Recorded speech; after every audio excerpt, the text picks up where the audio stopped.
we direct a statewide order for people to stay at home. The situation at nursing homes like Kingston here has spiraled out of control. With distance learning, you can't just ask the teacher to help you. On March 27th, Susana Garcia of Delano was the first and only person to die locally from the disease. She was that mom. She definitely wanted us to always have the best in life. It's been a struggle, and this ain't no joke, folks. Now, a special edition of Eyewitness News, COVID-19, the year that changed Kern County, with Sarah Shahayam. Well, thank you for joining me on this Eyewitness News special look at COVID-19 and the year that changed Kern County. Tonight, we mark a time that many thought would never come. It's been more than a year since the first case of coronavirus was found here in Kern County. Now the county is reporting more than 105,000 cases. Since then, there have been countless stories of tragedy and just as many stories of triumph. Our goal tonight is to share the stories of hope and hard lessons learned since the virus began to spread in our community. Right now in Kern County, more than 100,000 people have tested positive for the virus, and nearly as many have recovered. But how exactly did we get here? March 4th, Governor Gavin Newsom declares a state of emergency in California after the first coronavirus death in California is announced. March 11th, the World Health Organization officially declares COVID-19 a pandemic. 118,000 cases are confirmed worldwide, along with more than 4,200 deaths. March 13th, former President Donald Trump declares a national emergency. More than 5 million schools across the state of California close. Schools in Kern County stop in-person learning on March 18th. March 15th, the governor orders all bars, nightclubs, and wineries to close. Anyone over 65 and those with chronic health conditions are told to stay at home. March 16th, Kern County announces a local state of emergency. The county's Emergency Operations Center is then activated. March 17th, a non-resident tests positive for coronavirus in Kern County. March 19th, a statewide shelter-in-place order is issued. Unlike before, this order is legally enforceable. On that same day, Bakersfield City Manager Christian Clegg issues an emergency declaration in response to the governor's order. The state would remain under some form of a shelter-in-place order until January 25th. March 27th, the first coronavirus death was reported in Kern County. Well, at the end of March last year, the first person died of COVID-19 in Kern County. Her name was Susana Garcia. She was 52 years old. Within a matter of days after being diagnosed, she lost her life. Her son, Hector Garcia, took time during his grief to share her story with us. My mom was loved by so many. She had so many friendships because of the people she met through her businesses that she had years ago. She was always known for her bubbly personality, how well she got along with everybody. She was always the person that you wanted to be around. It's been very hard on her family with her loss, but it's also brought us a lot together. Hector also had this message for the community. People in the community need to understand that this is real. Unfortunately, it hit home for us. It took my mom, but I know my mom was very scared prior to her being intubated. And she told us, I'm very scared for my life. And at that point, we knew that it was important for us to share her message because she didn't want to be around her kids. She didn't want to get us sick. Well, since that day, nearly a year ago, more than 1,000 people have died in Kern County, and countless families have had to say goodbye from a distance. Almost from the onset of the pandemic, nursing homes became a hotspot for the outbreak. Hundreds left vulnerable and countless family members helpless to stop the virus from taking their loved ones. It's very hard to know that your loved ones are in there. I mean, what do you do?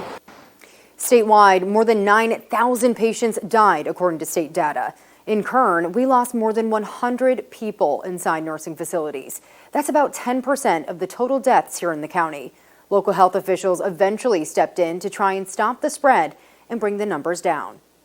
We saw that those skilled nursing facilities were hit really, really hard with outbreaks that essentially were deadly outbreaks due to the vulnerable population. While we're not the regulatory authority over these facilities, we did insert ourselves into the process. Well, the DA's office is now suing senior living facility Brookdale, the lawsuit claiming patient endangerment. Meanwhile, Brookdale denies any conduct that was fraudulent. Well, it's definitely been a year of learning as they go for health officials and healthcare workers. Nearly 30 million people have been infected in the U.S. with COVID-19, and more than 500,000 people have died. Dr. Anthony Fauci says 1 year ago, he wishes we had known just how capable the novel coronavirus was of spreading so easily. That is really a game changer for an outbreak. It would be so unusual to have a respiratory disease of this magnitude in which such a large percentage is driven by people who have no symptoms. Dr. Fauci reminds everyone, don't get lulled into a false sense of security now that cases are dropping. The virus is changing, with the variant that originated in the UK spreading rapidly. Dr. Fauci also says the U.S. is stepping up research to better understand how and where the variants are occurring. Well, health officials here in Kern County had their own learning curve when it came to this pandemic. Eyewitness News reporter Elizabeth Christian spoke to public health about this ever-changing virus. We've learned so much over the past year about COVID-19. To think just a year ago, we knew absolutely nothing about this novel disease. And in fact, nobody knew anything about it. Right now, Kern County has the 7th highest COVID case rates in California. But knowledge and preparation continues to evolve even a year later. We've come so far to know what the symptoms are and how it varies from a normal respiratory disease by having that symptom of loss in taste and smell, which is so strange to all of us. Public Health says in the past year, a majority of businesses remained compliant during mandatory stay-at-home orders. But in Kern County, there weren't any consequences in place for anyone who broke those rules. Over the course of the past year, does the Kern County Public Health Department feel as though they did enough? Public health's role throughout this entire pandemic is education. It is our duty to ensure that our community is equipped with the most current, up-to-date information so that they can make the best decisions possible to keep themselves healthy and safe. 1 year ago, there were no cases of COVID-19 reported in the county. Now there's thousands of cases, and Public Health says the main reason it spread so much was because of family gatherings. The key in all of this is finding balance. Balance between controlling the spread of this disease and maintaining our economy. On the plus side, our daily case count is dropping and hundreds of vaccines are going into arms every day.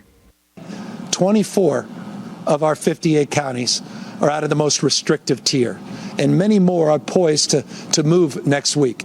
Elizabeth Christian, Eyewitness News. Well, cleaning, a task that many would rather not think about, but thanks to the pandemic, it became a top priority. And as our own Eyewitness News reporter Jeff Platt discovered, it goes a lot deeper than the surface. 3 grocery stores, a post office, a gas station, and the airport. I tested 25 surfaces at these locations searching for the coronavirus. I used a Phylogen surface test kit complete with swabs, test tubes, and chemical agents. Pick a surface, wet the swab, collect a sample, put the sample in the agent, and repeat. Then send the kit back to the Phylogen lab where they do all the tests and give you the results. That data is extremely important, according to Phylogen CEO Dr. Jessica Green. By testing surfaces, we're going to get data that indicates whether or not our safety protocols are effective. Every building I tested required masks and recommended social distancing. At the airport, I tested a self-check kiosk, a few spots in the men's room, and the luggage carousel. No virus. At the post office, I tested some P.O. boxes, a table, and even the floor. No virus. In the 3 grocery stores I went to, I tested more than a dozen surfaces, from shelves to fridge handles to self-checkout registers, and one surface tested positive for the virus. This self-serve bulk bin of dry beans. What that indicates to me is that somebody who was shopping in the grocery store was breathing in that section and not wearing a mask and shedding the virus. To prevent surfaces like these from spreading the virus, we need to clean. And during this pandemic, cleaning has a whole new meaning. Pretty much anywhere you touch, memorize it and clean it.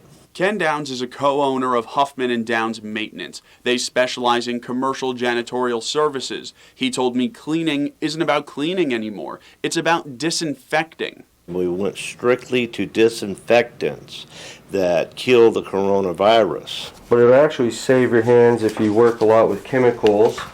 Ken's son Steven took us to one of their work sites to show us where and how to disinfect. Step 1, wet your rack. Never spray directly onto a surface. Then wipe down everything. Steven says you'd be shocked at how many surfaces you actually touch. Think about your own home, just your kitchen. You touch the buttons on your microwave, the faucet on your sink, the top of your Keurig, the refrigerator handle. Every single day. But how often do you sanitize those surfaces? Probably not often, maybe not at all. And those are all places viruses can live. And you want to hit the entire doorknob, especially on the inside. Virus-aware, disinfectant-first cleaning is a trend Downs doesn't see going away anytime soon, and that's not necessarily a bad thing. Americans spend 90% of their lives inside a building, so a disinfected building is a building that can be open for business. Jeff Platt, Eyewitness News.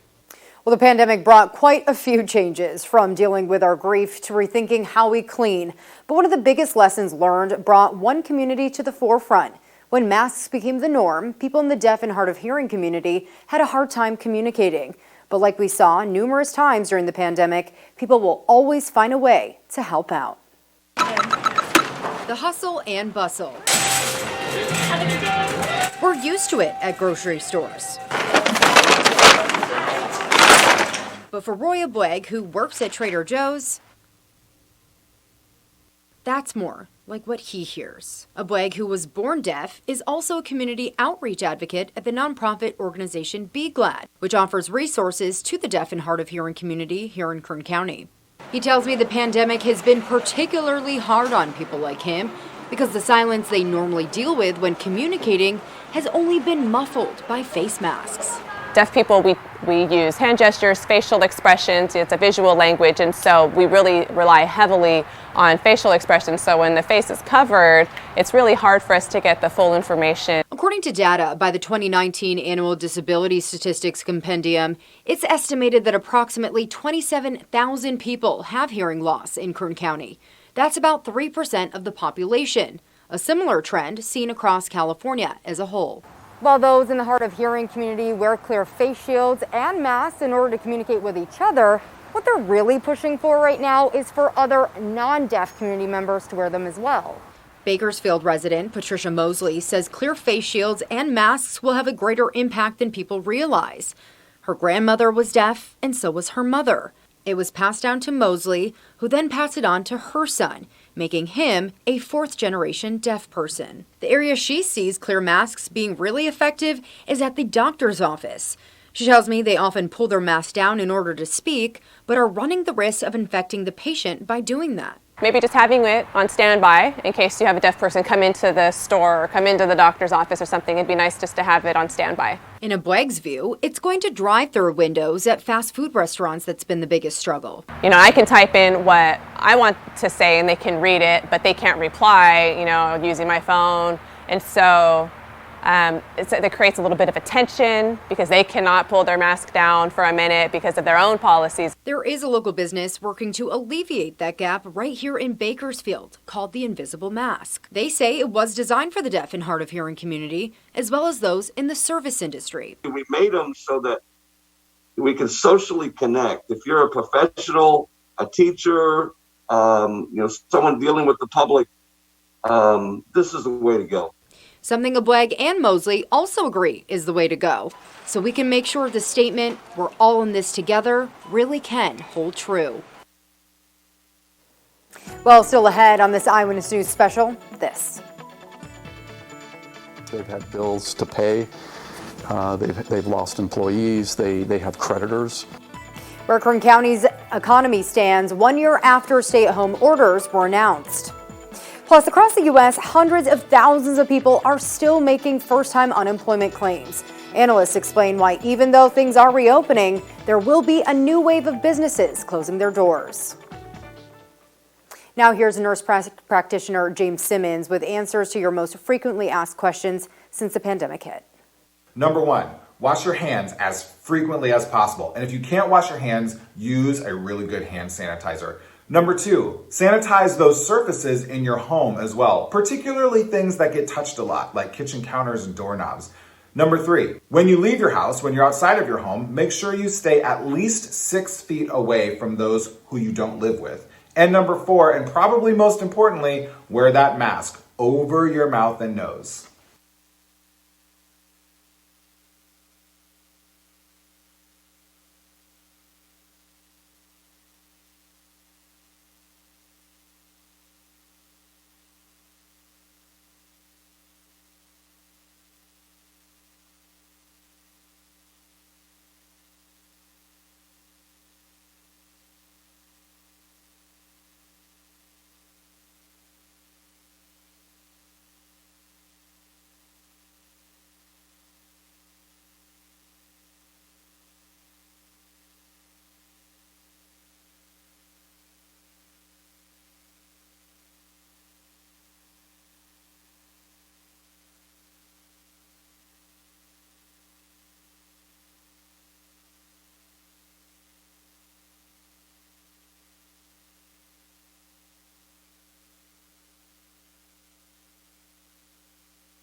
Welcome back to this Eyewitness News special, COVID-19, the year that changed Kern County.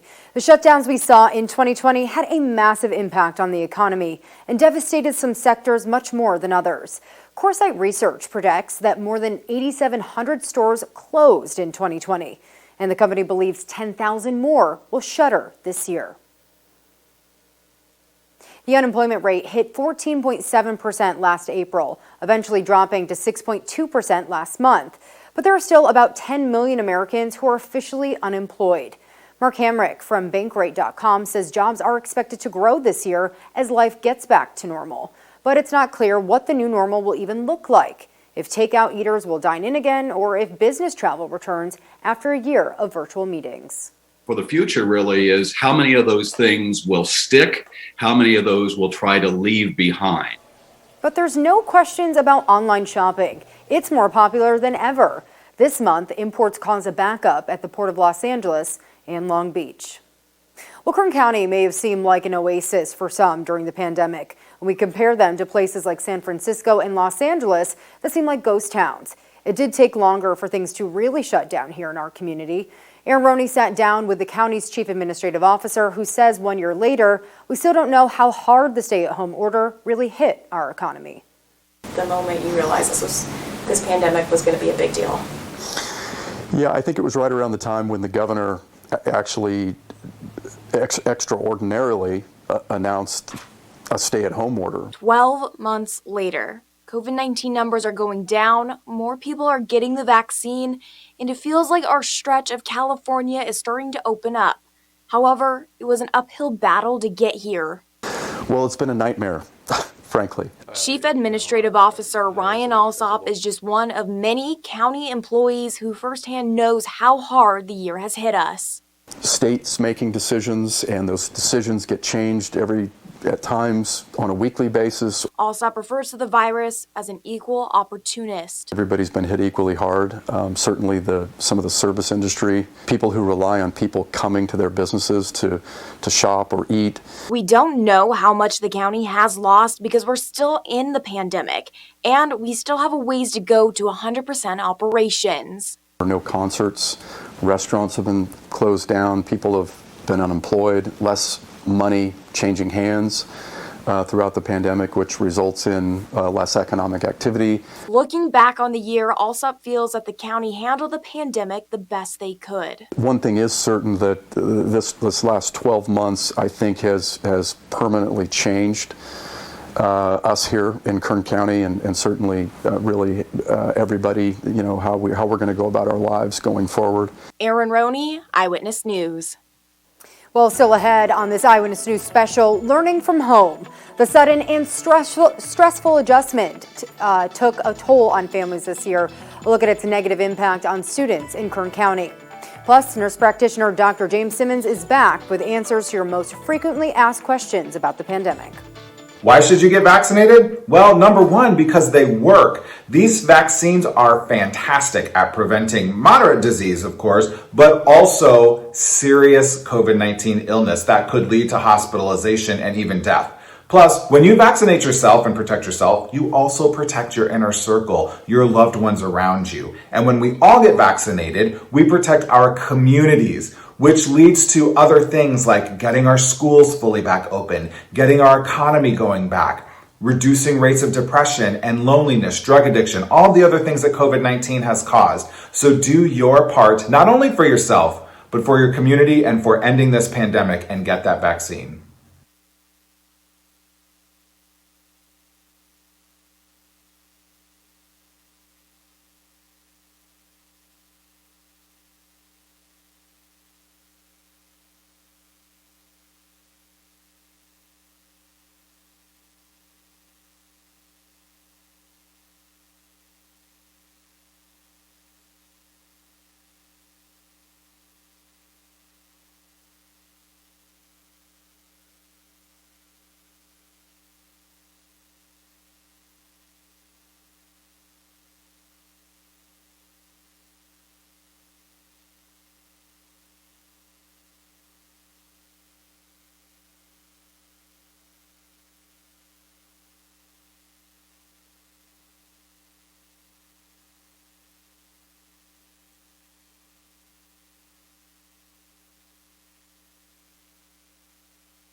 Welcome back in. Well, after more than a year, kids are slowly making their way back into the classroom. Billions of dollars have been invested in safety. But is it too late to reverse the impact of distance learning on our children? Well, Eyewitness News reporter Jeff Platt asked a local education expert why students are struggling and has some ways you can get them back on track. With distance learning, you can't just ask the teacher to help you. Many students are struggling to learn in the virtual classroom. Here in Kern County, it's leading to a significant increase in failure. This semester, D's and F's made up 1/3 of all grades, a whopping 14% bump. What is the measure of angle phi? According to the Kern County Superintendent of Schools, students are struggling most with math. But what exactly about virtual learning is causing grades to slip?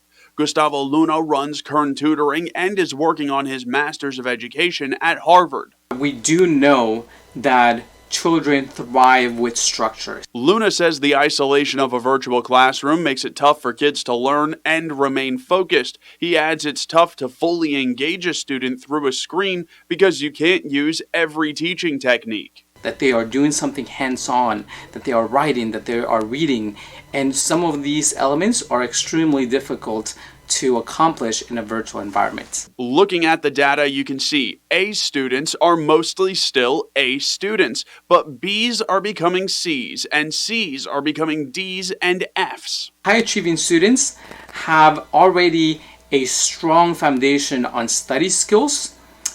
They know how to manage their own schedule. They're independent learners. However, students who usually aren't getting A's need structure to help them compensate for a lack of those study skills, which is why Luna believes many are struggling during virtual learning. And he says long-term, that can have some very negative consequences. That struggle creates additional struggles, which kind of puts them at a greater disadvantage. So the more that a student struggles, the worse that they will do in the future. In Bakersfield, Jeff Platt, Eyewitness News. Well, the calls to get back on the field were just as loud as the ones to reopen the classroom. And it was answered. All high school sports are now allowed to resume across the state of California. This is all a part of a settlement from a lawsuit filed by the advocacy group Let Them Play.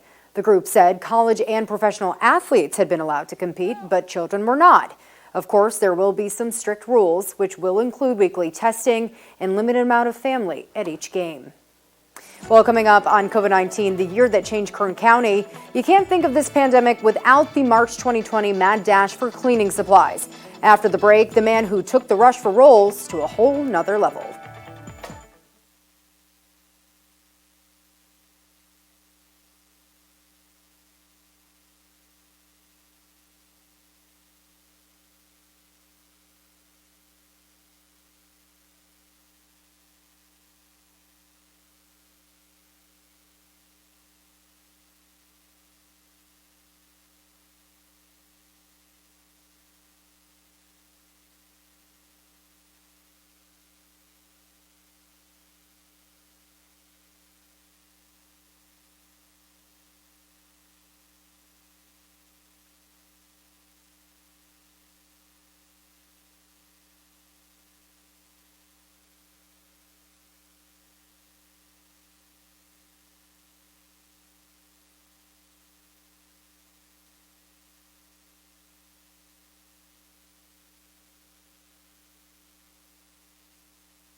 Welcome back, everyone. Well, no saga crystallizes the coronavirus pandemic more than the run for toilet paper.